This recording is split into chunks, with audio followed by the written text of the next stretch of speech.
Olá, alunos! Eu vou iniciar aqui uma explicação sobre o conteúdo que foi postado no Moodle Análise do Domínio do Tempo para a parte de sistemas de primeira ordem. Tá? Esse material está disponível então para vocês no Moodle. Lembrando então, o que é um sistema?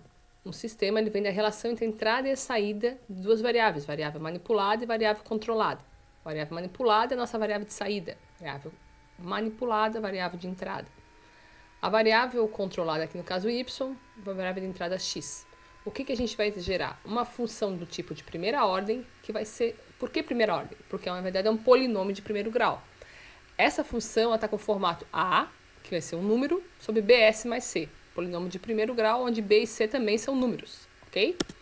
Nesse caso, a gente sempre pode pensar em sistemas de primeira ordem nesse formato, como sendo um numerador somente com valor numérico, e um denominador com um polinômio da função s, que é a nossa variável Laplace. Na nossa função aqui y sobre r, função de transferência desse sistema, a gente também pode fazer uma mudança de variável no sentido de transformar esse polinômio num polinômio normalizado, onde aparece aqui mais 1, em vez de aparecer mais c. Para que isso aconteça, o que a gente faz? A gente pega o polinômio inicial e divide em cima e embaixo por c. Então, a sobre c se transforma num valor Q0, ou K0, desculpa, e a outra parte, B sobre C, vai ser chamada de tal, constante de tempo. Então, geralmente os livros de controle vão trazer como formato de primeira ordem um formato do tipo K0, ganho do sistema, sobre tal S mais 1, constante de tempo do sistema. Então, essa seria, na verdade, a função de transferência padrão de um sistema de primeira ordem. Então, a nossa questão aqui, na análise de sistemas, é pensar o que acontece com esse sistema quando a gente aplica um sinal de entrada. Então, o sinal de entrada mais usual para se trabalhar é o sinal de entrada degrau unitário, porque ele é o sinal mais fácil de ser reproduzido na prática e porque ele é o mais simples também para a gente fazer análise numérica. Então, um sinal do tipo degrau unitário, né? Então, por exemplo, aqui no instante 0, foi dado aqui um chaveamento para 1 e permanece constante até o final do tempo. Então, isso pode ser, por exemplo, ligar uma variável, acionar o sistema, né? Dar partida no motor, acionar alguma válvula. Então, esse tipo de comandos são bastante simples de serem reproduzidos, né? Então, ele é utilizado para fazer essa análise. Então, a gente estaria colocando no nosso sistema X aqui, estaríamos colocando esse sinal. E aí teríamos que observar o que acontece na saída Y. A resposta ela vai ser desse formato, ela vai ter outro. Então, nosso objetivo aqui é avaliar como será a resposta de saída ao sinal entrada degrau. A gente faz análise do degrau e depois a gente pode pegar essa análise do degrau e utilizar para outros tipos de sinais de entrada. Por exemplo, o sinal senoidal, um sinal rampa. Então, isso tudo é derivado dessa primeira análise, tá? Então, nossa questão seria, dado um sistema que tem um formato K0 sobre tal S mais 1, que vai receber um degrau no seu sinal de entrada R de t, o que acontece com a saída Y de t? Então, a gente quer fazer uma análise utilizando o Laplace, mas a gente quer, na verdade, conhecer a resposta no tempo, que seria o sinal Y de t. Inclusive, a gente quer o gráfico desse sinal. Então, aqui, primeira parte, a gente sabe que toda vez que nós temos um sistema em bloco, o sinal de saída y, ele vai ser o bloco vezes o sinal de entrada. Então, por isso que aqui aparece y de s, é a função K0 tal s mais 1, vezes o sinal de entrada. Da onde sai esse 1 sobre s? 1 sobre s é exatamente a transformada de um sinal degrau. Então, é por isso que ali foi substituído o r de s, a referência, como sendo 1 sobre s. Então, isso vale quando o sinal de entrada é um degrau unitário. E aí, estamos num problema aqui, que eu tenho a função K0, tal S mais 1, e nós temos multiplicado por S, né? Então, seria a mesma coisa que a gente tinha antes, né? O sistema de primeira ordem e agora produto com sinal. Essa função, o que a gente quer com ela? A gente quer, na verdade, a transformada inversa para saber qual é o sinal Y de t. Só que se vocês pegarem a tabela de Laplace, não tem essa transformada inversa pronta, né? Então, o que a gente faz? A gente faz uma mudança aqui, utilizando frações parciais. E se alguém tiver alguma dúvida quanto a isso, pode me perguntar depois lá na aula. A gente pode entrar nesse detalhe, mas seria dividir aqui em duas frações parciais das duas raízes. A raiz tal S mais 1 e a raiz S mais 0. E aí separar e encontrar os termos que geram essa função. E aí, tendo essa função, a gente aplica a antitransformada de Laplace. E aí a gente tira a antitransformada de Laplace e chega na função final, K0, 1 menos E na menos tal S mais E na menos T do tempo sobre tal. Da onde saiu isso? O primeiro termo aqui, K0 sobre S, é uma transformada de uma raiz única. Então, isso vai gerar uma transformada inversa. O segundo termo gera outra transformada. E aí as duas somando vão gerar essa função aqui. Bem, então o nosso objetivo é gerar um gráfico. Então nós vamos fazer isso agora. Então, se a gente pegasse o nosso sistema, aplicar o sinal degrau de entrada, o que acontece na sua saída?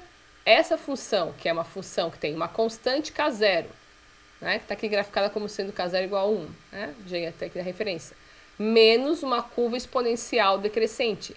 Por isso que a curva resultante ela é essa curva exponencial aqui. Porque eu teria, na verdade, a curva de K0, e aqui nesse gráfico o K0 está valendo 1, menos uma curva que sairia do mesmo ponto e decairia. Então, como eu vou subtrair a constante em 1 menos essa exponencial decrescente, a minha resultante é essa função aqui, que é o y de t. Então, todo sistema de primeira ordem, ele tem como característica uma curva que tem um crescimento exponencial dependendo do valor de tal, e ele atinge o valor máximo como sendo o valor K0, sem nunca passar desse valor. Então, esses são os pontos característicos dessa curva, né? Olhando aqui melhor o gráfico, ó, tem que pensar assim, o que é essa primeira parte? K0 está apresentado como 1, tá? Então, como se aqui nesse gráfico o K0 vale 1. Então, o 1, que é o valor limitante, menos E na menos T sobre tal. Então, essa função E na menos T sobre tal, se eu fosse graficar, ela ia fazer assim, ela ia sair do 1 e ia decrescer até lá embaixo e nunca ia chegar no zero, né? Mas ia tender a zero. Uma curva lá de cima, 1, menos essa curva exponencial, vai subtraindo os pontos e gera a curva em azul, tá? Então, se eu colocar valores nessa curva, né? Se eu chegar aqui no valor do t e substituir por valores equivalentes a tal, ou 2 tal, 3 tal, 4 tal, que seriam 5, 4, 3 vezes o valor da constante de tempo, eu substituo aqui, ó, se eu colocar no lugar de t tal, eu vou ter aqui t sobre t vai dar 1. Então, eu tenho um valor de E na menos 1, e aí eu estou numa condição que é 63,2% do ganho máximo. Se eu colocar 2 tal, vai ficar 86,5% do ganho máximo. Se eu colocar 3 tal, vai ficar 95% do ganho máximo. E assim sucessivamente, até que 5 vezes a constante de tempo me dá 99% do valor máximo. Colocando isso no gráfico, ó, o que vai acontecer? 63%, então, no intervalo de tempo que equivale a t, eu já cheguei a 63% do máximo. Em 2 intervalos, 87%. Em 3 intervalos de tempo, vou estar chegando a 95% do máximo. Em 4 intervalos de tempo, a 98%. E em 5 intervalos de tempo, a 99,3% do máximo. Então, isso é uma característica bem importante na análise de controle, que significa o seguinte. Um sistema de primeira ordem, dado que você já conhece o K0, que faz parte da função, e o tal, você já tem uma boa análise de quanto tempo esse sistema demora para chegar ao seu valor máximo, ou seja, 5 vezes a constante de tempo, tá? Então, esse é um dado bem importante na análise. Além disso, eu posso fazer análise com outros tipos de sinal. Por exemplo, se eu aplicar um sinal impulso. Aplicando o sinal impulso, o que muda na minha análise? É que em vez de colocar 1 sobre S, que é o sinal degrau, na minha fórmula, eu coloco o 1, que é a transformada de um sinal impulso. E ao fazer isso, eu tenho essa função apenas, né? Ao substituir RS por 1, eu tenho a própria função de transferência como sinal de saída. Se eu aplicar a transformada de Laplace, vai me gerar uma função K0 sobre tal, E na menos T sobre tal. Olhando esse gráfico, ele é simplesmente uma exponencial decrescente, tá? Então, essas são as análises que nós estamos fazendo agora. Análise da resposta, como é que o sistema fica na resposta no tempo. Então, nesse caso, numa resposta impulso, vai acontecer que eu vou sair no valor máximo, que vale K0 sobre tal, que são as constantes que aparecem na própria função de transferência do sistema, e eu vou, a cada constante de tempo, decair e atingir o limite, sendo que em 5 constantes de tempo, o meu sistema praticamente já chegou no zero. Tá? Se eu tiver um sinal de entrada rampa, o que vai acontecer? A rampa, qual a diferença dela em relação ao degrau?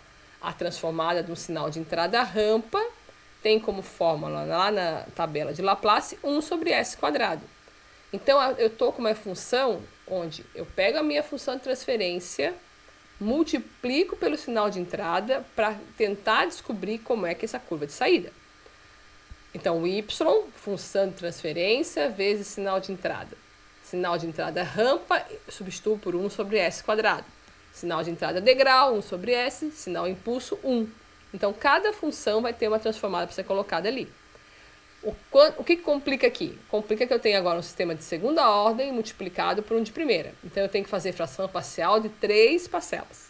Tá? Mas, aplica novamente a transformada inversa, usando a tabela de Laplace, e chego na equação. Essa equação aqui, da função impulso, né, a gente vai ver que a resposta à rampa impulsiva vai ter uma diferença em relação ao próprio sinal da função, né, como mostra aqui. Vai dar um deslocamento no tempo, que equivale, esse tempo do deslocamento equivale exatamente à constante de tempo do sistema. Então, essa análise que a gente está fazendo, ela mostra a relevância que tem em conhecer a função de transferência. Porque se eu defino a função de transferência e ela é K0 sobre tal S mais 1, como a gente está fazendo até agora, eu vou observar em todos os sinais que eu colocar na entrada que as minhas respostas no tempo dependem exatamente do T, e exatamente do T, que é o tal, né, do sistema, e do K0 que foi encontrado. Então, toda função aqui no caso da rampa, se eu aplico uma referência em rampa, a minha saída ela vai estar com um erro em relação a essa rampa exatamente de valor tal, valor da própria função. Tá? Então, não preciso fazer muitos cálculos para entender isso, porque vocês vão encontrar essa função a partir de algum sistema, ou ela vai ser fornecida, e vocês vão ter os parâmetros K0 e tal, para poder desenvolver em cima dessas funções. Tá? O que é importante a gente saber também nessa análise do tempo? Que a gente vai ter que analisar o erro do sistema e o limite, e o erro do sistema é sempre dado pelo limite. Esse limite é um limite relativamente simples, porque é um limite de S tendendo a zero.